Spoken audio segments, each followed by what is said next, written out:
I see all these videos that are like, okay, what's the most rapid way to increase your lifts? And I can tell you right off the bat, I know exactly what it is. It's pretty simple. All you have to do is go into the gym and start doing 1 rep maxes non-stop. There is a pretty well-known effect in which the closer you train to your 1 rep max, the more benefit you're going to get out of strength. Now, of course, most people are not going to be training that way. Most people are not going to be training with ultra heavy singles at near 1 rep max all the time because that's a slightly suboptimal style of training.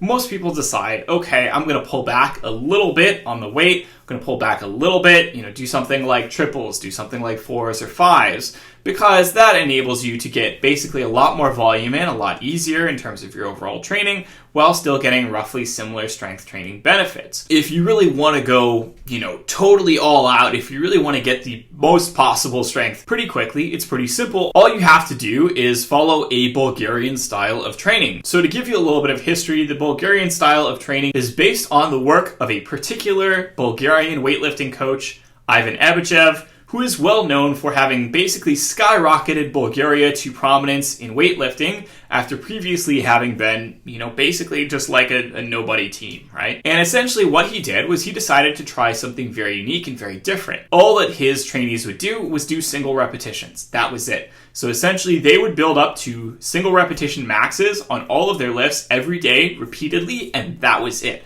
Like they would do this also sometimes many times a day. You might have somebody who basically spends like 15 minutes working up to a 1 rep max squat, and then they take like a half-hour break or something like that, spend another 15 minutes building up to a 1 rep max deadlift, same thing, snatch, clean and jerk, etc. They would just basically do this all day. Like that was their whole routine. And this style of training is often known as high intensity, high frequency, which basically just means that you're doing non-stop single repetition, high intensity lifts. This was super beneficial for these athletes and they saw amazing results. And of course, again, this skyrocketed them to instant fame in weightlifting. Now, of course, there are a lot of problems with using the exact same approach for powerlifting. And that's generally because when you're talking about powerlifting, the lifts that you use in powerlifting are a lot more fatiguing specifically than when you are talking about the way that you do weightlifting. So weightlifting, the snatch, and the clean and jerk are typically a lot easier because you are not controlling the eccentric phase of the movement. Basically, you're just getting a bar overhead and then you're dropping it. This is very different when you're talking about something like a single repetition max squat, a single repetition max deadlift, single repetition max bench press, all of which can be extremely fatiguing in comparison to something like a snatch and a clean and jerk. And so as a result, yes, if you're doing this for powerlifting, you have to be a lot more careful. You can't just do it the exact same way. And of course, most people are not actually, paid athletes who have all day to train. So most people cannot do this every single day in the exact same way that these Bulgarian athletes trained. So when you talk about something like a Bulgarian program, you're not necessarily talking about a Bulgarian program. You might be talking more like a Bulgarian-inspired high-intensity, high-frequency program. Typically people will just call that Bulgarian for short.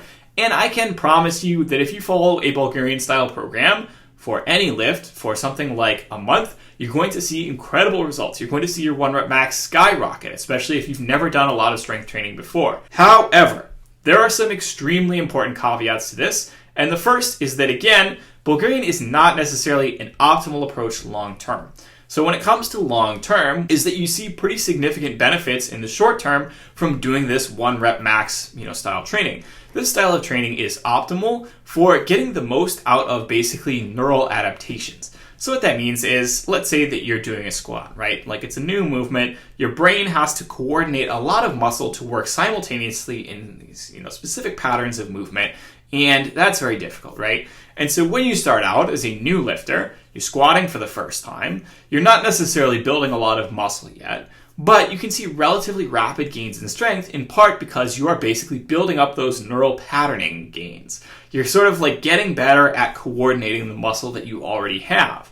And the thing with Bulgarian is that it is awesome at getting those neural pattern gains very quickly because you're just basically exposing your body to the exact specific stimulus that you want, which is that high intensity squat. But the problem with this is that it is not going to be a great option long term for building a lot of strength. Because again, you've got that high intensity, you've got that high frequency, but you still got very low volume because you're just doing single reps. When you talk about the stuff that builds muscle mass long term, you are talking about stuff like higher repetition sets, 5 reps at a time, 10 reps at a time, 15 reps at a time, and so on. And so typically what you will see when you follow a high intensity, high frequency program is that you get super fast strength gains in the beginning for a month or two, and then basically it just kind of levels off, right? And after that point, okay, you could continue doing that. It's going to take you a long time to build very much additional muscle mass and thus further strength that you need, and thus continue building further strength. And so, typically, it would make sense to then shift to a different style of training. Okay, you're going to do something more like a traditional strength training program. Okay, you're going to do something like, doing like bodybuilding for, say a few months, and then switching back up to a Bulgarian style training program for another month to peak your strength so that you can then do another 1-rep max test. There are various options that you can do. Basically, this is why this style of program is not necessarily going to work ideally for everyone long term, simply because it's not really designed to. It's going to work super well at increasing your strength in the short term, but it's not going to work great in the long term. And so it's pretty simple. If you are, say, like somebody who just wants to gain as much strength as you possibly can in the next month, great. Just do a Bulgarian-inspired, high-intensity, high-frequency program. Great. You've maximized the amount of strength that you can get in the next month.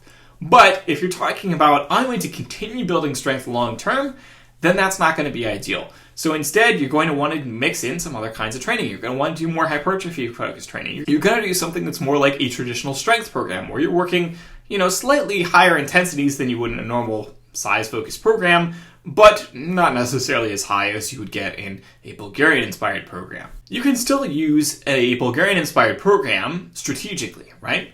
So typically, I would say that it is great as a peaking program. When you talk about a peaking program as a powerlifter, as a weightlifter, that is something that is basically setting you up to succeed just before your performance, just before your meet or your competition or whatever it is. So let's say that I'm training, I want to be a powerlifter, right? I might maybe start off with something like, some bodybuilding style training to sort of get my body composition to the level that I want, to get me into the weight class that I want, then shift to focusing on maintaining my current weight and mostly training for strength. So I would focus on a traditional strength program for, most of my training. And then I get, say, something like 1 month out from a meet, and then I want to start peaking for that meet. So at that point, I will then switch over to a Bulgarian-inspired program, do that for a month to ensure that I have the maximum possible strength for my meet, go into my meet, show up, hit awesome numbers, come out of it, rest and relax a bit, maybe go back to some hypertrophy-focused training for a while as a bit of a break, and again, just sort of like repeat the whole cycle from there. That is the typical way to do this. So if you imagine somebody who's looking to maximize their strength right away, pretty quickly, then they could start off with just doing Bulgarian, right? Probably wouldn't recommend this for a complete beginner, somebody who has no experience with the lifts, probably a bit dangerous, probably a bit much for you. You can also see how this is kind of putting the cart before the horse, if you will. It's starting with the end, and then, there's nowhere to go from there. You've got to go back to the beginning. That is exactly why Bulgarian is probably not the best approach for everybody all the time. It's great if you just want to focus on building a particular lift, but it's not great if long term, you want to keep building strength. The other thing to add to this is that, of course, you could really be sort of doing specialized programming, right? So let's say that if you are somebody who really, really wants to get your bench press up, you don't care about your squat, you don't care about your deadlift. Or maybe, you want to focus on your squat, but you don't care so much about your deadlift, etc.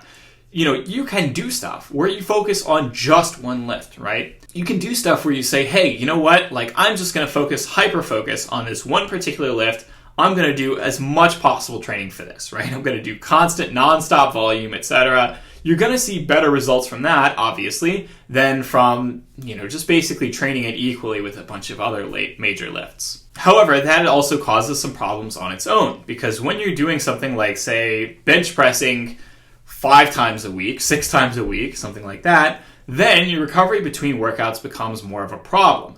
Then your ability to just tolerate more volume becomes more of a problem. You might be risking things like injury, burnout, and so on because you are overdoing it a little bit compared to what you would just be normally doing if you're mixing a bunch of other upper body training in there as well, right? So say I'm doing a bench press and an overhead press and, some kind of row or something like that. And then say that I, basically cut out the overhead press and the row and I'm now doing 3 times as much bench press volume. That's probably going to cause some problems. You might get injured. You might just be overwhelmed. You might not be able to adapt to that level of training. And so it is something that you would need to ease into, right? Like if you're doing it, you wouldn't want to immediately jump into 3x the bench press volume. You might want to start at 1x and then 1.25x, 1.5x, 1.75, 2x, etc. Building all the way up to 3x your volume over time, right? So that it is much more easy for your body to adjust to. However, that is still something you could do. Now, of course, that does mean that you're going to see that, your strength on other lifts goes down because you're not focusing on those lifts, you're not training those lifts at all. Long term, it could cause some problems with your physique. It causes some problems with the balance in terms of just having a well-developed physique and a well-rounded physique and so on. And again, potentially risk some injury if you're overdoing it. So there are drawbacks to that kind of approach. But that is also something you could do if you really just care about one particular lift and you don't necessarily care about having a well-rounded physique. Could do stuff like that. So it's ultimately pretty simple. I would say that, it's like most people, you wanted to max out your strength. Great. There's a super easy way to do that. It's like, hey, just make that the only lift you train, the only major lift you train. Do a high intensity, high frequency type program, or maybe do a high intensity, high frequency mixed with some other kind of volume training. And boom, a month from now, your numbers are going to be up, right? That's pretty undebatable. The question is, again, whether you're doing it intelligently, whether you're able to sustain that level of training, whether or not that is actually doable for you, and so on. So that is all for this week's video. I hope you have enjoyed it. As always, don't hesitate to comment down below, let me know what you'd like to see in future videos. Subscribe, smash that notification bell. I will talk to you all next week. Have a good one.